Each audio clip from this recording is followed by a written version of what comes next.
সাগৰ ৰোমন্থন কৰোঁতে মণিমুকুতা ওলাইছিল তেনেকৈ লগতে বিষো ওলাইছিল। ঠিক তেনেকৈ মানুহৰ দেহতো এখন সাগৰ আছে আৰু সেই সাগৰখন হ'ল মানুহৰ মন।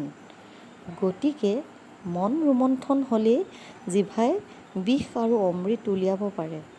গতিকে মানুহে অশব্দ প্ৰয়োগ কৰাৰ আগত মনটো ৰোমন্থন কৰিব লাগে যে বিষ উলিয়াব লাগে নে অমৃত।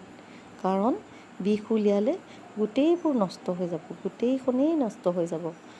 গতিকে মানুহবোৰ সদায় সাৱধান হোৱা উচিত। কাৰণ মানুহৰ মুখেদি ওলোৱা প্ৰতিষাৰী বাক্য কাৰোবাৰ মনত আঘাত সানিবও পাৰে। যেনেকৈ ধনুৰ শৰ এবাৰ ওলাই গ'লে আৰু ঘূৰি নাহে, তেনেকৈ মানুহৰ মুখৰ পৰা ওলোৱা শব্দও আৰু ঘূৰাই ল'ব পৰা নাযায়। হয়নে নহয় বাৰু? আপোনালোকে জনাবচোন কমেণ্টত।